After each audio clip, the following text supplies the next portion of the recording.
Hello viewers, কেমন আছেন সবাই? আজ আমরা নিয়ে আসছি সম্পূর্ণ ভিডিওটা। তো আমরা এই যে চন্দ্রনাথ মন্দিরে ভ্রমণটা করলাম, অনেক মজা পাইলাম। এখানে আসলে অপরূপ সৌন্দর্য ভরা, চারিদিকে পাহাড়, সুন্দর গাছপালা ইত্যাদি দিয়ে চারিদিকে মেঘ, আর মেঘগুলো যেন শীর্ষে ছুঁয়ে গেছে গাছগুলো। চারিদিকে না দেখলে আসলে অপূর্ণতা রয়ে যায় আর কি। তো এগুলো দেখলে আসলে অনেক ভালো লাগে, সুন্দর একটা সৌন্দর্য। আর পাহাড়ের উপরে যে চন্দ্রনাথ মন্দিরটা, এখানে বহুত লোকজন আসে। তবে এখানে প্রচণ্ড বাতাস হয়, মনে হয় যে ঝড় হচ্ছে, কিন্তু আসলে ঝড় না। উপরে তো যতই উপরে যাওয়া যায় বাতাসের চাপ ততটাই বাড়ে। তো এখানে যে সিঁড়িগুলো অনেক সুন্দরভাবে তৈরি করা, যাতে মানুষ নিচে না পড়ে যায়। এই নিচের দিকে যে সিঁড়িগুলো আছে থাক থাক করা, যাতে মানুষ সুন্দর করে যেতে পারে। দেখুন ভিউয়ার্স, কত সুন্দর চারিদিকে এই সুন্দর গাছপালাগুলো। এখানে কিন্তু ঘর তৈরি ছিল, কিন্তু বাতাসের যে চাপ তাতে কিন্তু সেগুলো আর থাকতে পারেনি। অর্থাৎ যে তাঁবু টানানো সেগুলো আর কি সব উড়ে উড়ে যায়। এখানে ছোট ছোট ঘর তৈরি করা আছে, এখানে চা নাস্তা বা অন্য অন্য কিছু বিক্রি করে। আর এই যে গাছগুলো অনেক অনেক বছর আগের। দেখুন ভিউয়ার্স, কত সুন্দর দৃশ্য। এটা হলো মন্দিরের বাইরে। তো এখান থেকে মন্দিরের ভেতরে যেতে হয়, আর বাইরে থেকে দেখুন কত দূর, কত দূর পাহাড় ঘেরা। আর ওইটা হলো মন্দির, পাহাড় ঘেরা, চারিদিকে দেখুন ধুধু কুয়াশা, এবং পাহাড় আর মেঘ যেন ছুঁয়ে গেছে চারিদিকে। এটা কিন্তু নিচ থেকে অনেক উপরে, যা সুন্দর সুন্দর সরু রাস্তা করে তৈরি করা। এখানে এই যে সিঁড়িগুলো এভাবে থাকে থাকে কিন্তু তৈরি করা আছে। বাতাস কিন্তু জোরালোভাবে বয়, আর নিচে দিয়ে যখন নামা হয় তখন মনে হয় প্রাণটা হাতের তুলে।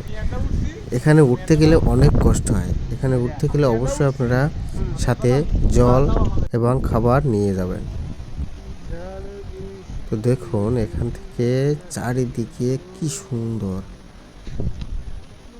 কি না দেখলে মন ভরে না আর কি, এমন একটা অবস্থা। এখানে একটা ব্যারিকেড দেওয়া ছিল একটা লাঠি দিয়ে। এখানে সাইডে যে ঘরগুলো ছিল বাতাসে কিন্তু ওই তাঁবুগুলো সব ছিঁড়ে ছিঁড়ে গেছে। আর এখানে এক ভাই দাঁড়ানো ছিল, ভাই দেখাই দিচ্ছে যে এখান থেকে এরকম দেখায়। গাছপালাগুলো কি বাতাসে নড়াচড়া করছে। আমরা কিন্তু সুন্দরভাবে এগুলো উপভোগ করলাম এবং আপনাদের মাঝে তুলে ধরলাম। আপনারা কিন্তু অবশ্যই চ্যানেলটিকে সাবস্ক্রাইব করে রাখবেন। এই দেখুন মন্দির দেখা যাচ্ছে, এখান থেকে একটা সিঁড়ি গেছে মন্দিরের কাছে, আর ওখান থেকে মন্দিরটা সুন্দর দেখা যায়। অবশ্যই চ্যানেলটির সাথে থাকবেন। ভিডিওটি কেমন হয়েছে আপনারা কিন্তু অবশ্যই জানাবেন। প্রকৃতির যে রূপ রহস্য, এটা অবশ্যই আপনাদের মাঝে তুলে ধরার চেষ্টা করব। তো দেখুন কি বাতাস হচ্ছে, এখানে না আসলে মনে হয় যে ফেলে দেবে।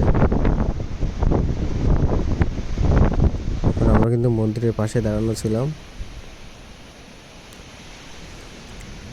কত দূর যে গাছপালাগুলো, পাহাড় ঘেরা চারিদিক, মেঘাচ্ছন্ন পরিবেশ।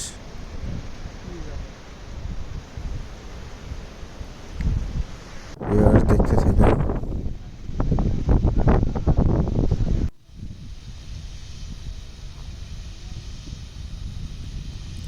এখানটার এটা হলো চট্টগ্রাম জেলার সীতাকুণ্ডে অবস্থিত। তো আপনারা সুযোগ পেলে অবশ্যই এখানে আসবেন। আমাদের বাংলায় বহুত ঘোরার জায়গা আছে, বহু জায়গা আছে যা এখন আমরা যেতে পারিনি। অবশ্যই যাব এবং আপনাদের মাঝে তুলে ধরব। আপনারা অবশ্যই সাথে থাকবেন। এটা হলো নামার যে রাস্তাটা,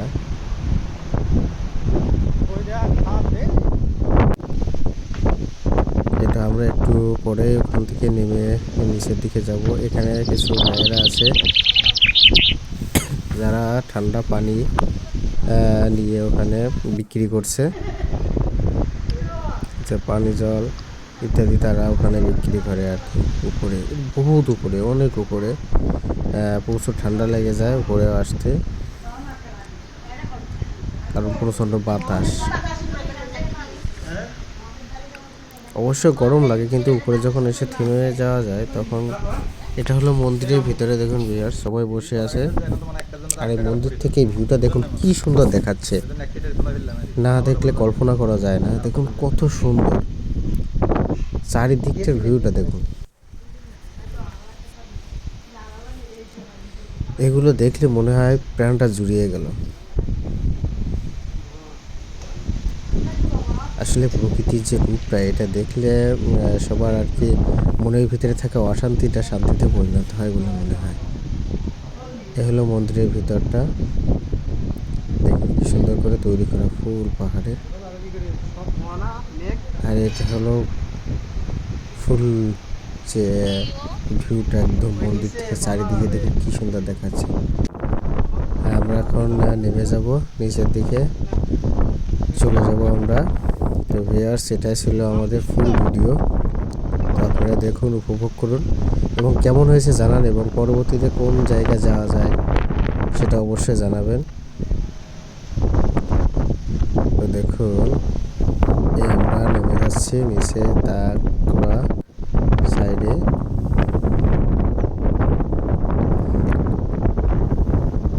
এই সিঁড়ি থেকে নেমে যাবো নিচের দিকে। আপনারা সবাই ভালো থাকবেন, সুস্থ থাকবেন। পরবর্তী ভিডিও দেখার জন্য অবশ্যই অনুরোধ রইল আপনাদের। চ্যানেলটিকে অবশ্যই সাবস্ক্রাইব করে রাখবেন। Bye bye.